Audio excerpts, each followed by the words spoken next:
Right guys and girls, Mark Crossfield here. Today I'm talking club path. So if you want to get your club moving from in to out. So if you're one of those golfers that just feel like you always hit across the ball, out to in, so from the far side to your side, here are some of my best triggers that I've used over the years of coaching to help people change the path to the right. Now I'm not saying in to out is better than out to in or any of that. It's just if you can't move the path both sides, you've got a skill less than the other player who's exactly the same as you but can move the path either side. So it's a great skill to practice even if you don't game with it all the time. It'll help you shape balls a different way. And the reason it's more desirable is generally it promotes a little bit more of a drawing shot. So that one out to the right, coming back to the left, which is a very desirable shot for amateurs because it just feels like it's coming back rather than being lost all the time. Let's show you some of my best triggers that I've used with students that just work. So club path on that last one was 4 degrees in to out. So trigger 1 I used to push that club path more into out is I made sure my ball position wasn't too far forwards. Common problem with people trying to hit more from the inside is that they push the ball too far forwards, which generally gets them getting to their low point a little early, and then from there the club's coming up and returning to the left, catching it out to in. So for me that was 4 into out that last one, so I'm going to push the ball position even more. I'm just moving it inside of middle, so towards the right side of my foot. It's closer to my right foot than it is my left. I wouldn't play it from here to hit that draw. I played it pretty much from the center. This is an 8 iron. So if I do everything I just did but push the ball another inch or 2 back, you can see the ball starting out to the right, still trying to draw back. My club path pushed 9 into out. So I'm really able to influence if I hit into out, straight out to in by my ball position. General rule of thumb, the further you put it back, you'll hit it earlier, catching it on the inside of your arc. The further you put it forward, you might catch it a bit later, catching it more out to in. Now think about this, say with a driver. If I hit my driver standard, say off my left heel and I struggle to move club path, so then the first thing you could do is just move it an inch further back. You've got a playing field with your ball position. For me, it's anywhere between my big toe and a couple of inches inside my heel. The more it's a couple of inches inside my right heel, the more I'll hit into out. I've got a 0 point, which is around just inside my left heel. And then if I push it off my left toe, that's how I'm going to get it out to in. I'm going to use my playing field of ball positions to move path. So whatever club you're using, whatever position you've got it in now, try it a fraction further back, see what that does. Next thing I'll do is I'll aim to the right. This one is so basic but so misunderstood and not applied by enough golfers. So if I hit a swing here where I try and hit everything straight, I'm going to aim straight. What I feel swing quite straight. It's a relatively straight shot. Club path was into out 0.7, so straight. It was 0. Simplest way to move that path straight away is do everything I just did there. But why don't I aim 5 yards right? So we're now talking just right of the flag. Now this might not make the ball draw back, but what you find is generally people do start shaping it back, and if they don't, we've got some tips as we go on in wrist angles that can make it come back. This tip is so obvious that I think people forget it. 5 into out by simply aiming a little bit right of my target. The most common response when I gave this one for people in lessons is, I can't do that, you're meant to aim at the target, aren't you? Well, my start direction for a draw would be right of flag for it to curve back to the target. So me aiming to the right is aiming at my start direction. It's aiming where I want the ball to begin. So that is my aim. To aim at your end intention presumes you're only going to hit a straight shot. Unless you feel you want to hit a draw by aiming straight and then swinging across the lines of your body, that's possible and works as well. But next time you're at the range, play with your ball position. Definitely aiming up the right is a great first protocol for moving path, and then see if face dials in to give you the shape you want. Next simple trigger is right hand grip. Just get it more around the right side. Let's not see 1 knuckles, let's try seeing maybe 2 or even 3 on the lead hand. This is a face control idea, so the more I turn my grip around this side of the club, the more it's going to deliver that face close to a path. So if I swing straight with these ideas, what's going to happen is the ball's going to start left and maybe even curve away from target. This now makes the other 2 ideas make a lot more sense. Put them together. Wherever you are at the minute, turn your grip more around to the right, ball slightly back, aim down the right. You've got the recipe for a lovely draw back on the target if the strike's in place. That will move path 9 times out of 10 for most students. Next trigger, let's free up your hips a little bit. So I'm gonna hit a fade, and what I'm gonna do is aim up the left. I'm gonna push the ball slightly further forward. I'm gonna restrict how much I turn in my lower half, still turn my upper half, and then really rotate hard through. Try and fade my 8-iron into target, which it's doing nicely. So you can see my path is nearly 5 out to in. So for me and many of my students and people watching my videos, if you are someone who's trying to restrict your lower half, it's going to be good for moving path left, which still has a function. That last shot would function really well if I needed to fade it in.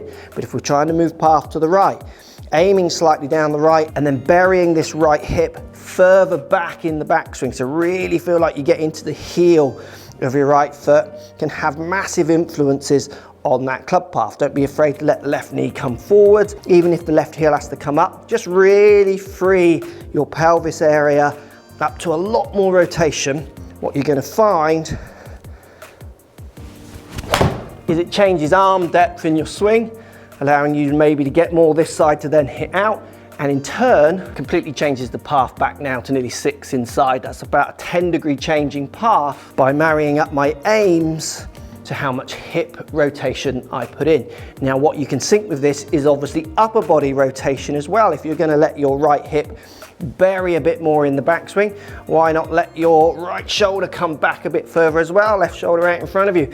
Again, if I wanted to hit a really consistent fade into a hole, so definitely move it left to right, no straightness or draw to it, I'm going to limit how much I turn back to try and get round to the left on the way through. Opposite is for your draw, aiming to the right ball position, slightly back if you need it, right hip burying back, get your right shoulder back as well. Again, this freedom of movement, if struck, will allow you to turn it back. And there's a good point to think about here on this one. When you're practicing all these points, the red dot is my last strike. If the strike isn't in place, you might find what happens to the ball doesn't reflect what you felt like you hit. So you do need to make sure, as you can see that path on the last one was into out, the face was close to the path by 0.3 of a degree. So in theory, it's a straight to a slight draw shot, but the miss hit overrides everything. So everything we're working into this, and this is where I think people do get very lost when they're practicing, you've got to try and work on the bigger patterns. So the more you can monitor your practice with some real logic, try and log each shot, even if you have to write it down. Don't be afraid if you miss-hit one, you want to log that down and think, did that do what it was meant to do, or did the twisting in the club have an effect? When I teach my daughter who's kind of learning to play golf and starting to play golf, if she miss-hits one, we write it off. If she miss-hits lots, we work on striking it. But that we don't equate it into the swing ideas that she's trying to do, because the miss-hit will add a lot of mess to your data. So now we've got your hip burying back, shoulder burying back, your setup's in place, you're still struggling to keep the path to the right. Biggest thing that moves the path to the right is having very good club face control. So the more we can get the face closed to a path, the more people feel they've got the right, and it makes sense in their heads and when they're swinging to actually have the confidence to swing out to the right. If the face is generally open to a path, swinging out to the right just makes no sense, because the ball starts right and goes further right. So back to your grip, make sure you've got a bit of twist. So you can see my lead wrist here is extended at address. So it's extended. It's not straight with my lead arm. It's not bowed like DJ. There is extension in that wrist, which comes from the grip. You're trying to see 2 or 3 knuckles. It should be. Now, as I make my backswing, the more I can twist the club around the axis of the shaft this way. So in the first stages, you feel like it's turning down to the ground. Up to the top of the backswing, you feel like you're turning the club more up to the sky. Taking that extension out gives you massive club face control. The more you take out, the more it's going to turn left. The less you take out, or if you add extension, the more you're going to add loft and generally hit it to the right. So if the tweaks in setup and the tweaks in your turning are not helping, you're going to have to attack your wrist angles. This is one of the most common issues.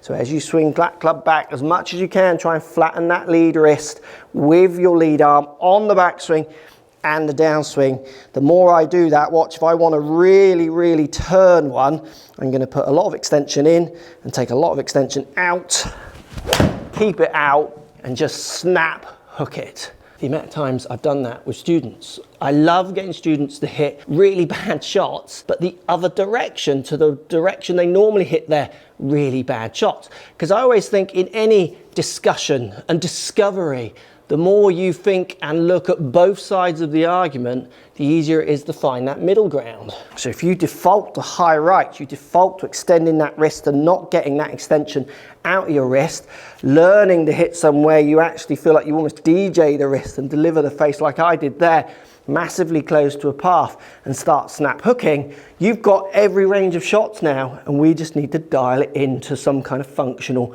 in-between ground. And this is where the skill of controlling path really lies. Good players are able to move lead wrist tiny amounts which you wouldn't see in a swing when you're watching on telly to move that ball in the air. Amateurs often are scared to play with these angles and do extremes because they're scared of getting it wrong. Getting it wrong is the best thing, but getting it wrong the same way every time is the most frustrating and worst thing.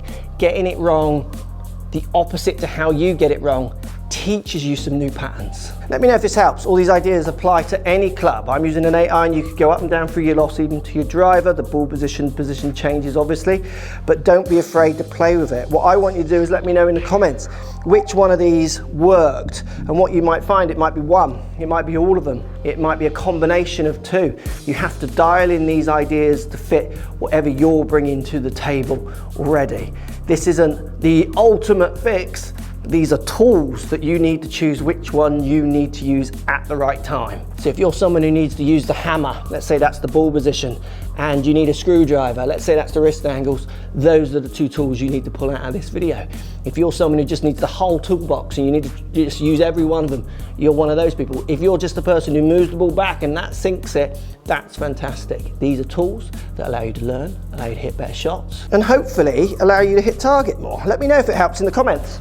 Love to hear, as always, and in those comments as well, let me know if you've tried any of these in the past and they absolutely helped or they completely ruined you, and how. In that comment section, as always, let me know. And if this video did help you, consider subscribing down there as well, because there'll be loads more free ones coming, so we can keep helping you as we go along through this lovely journey of trying to play some better golf.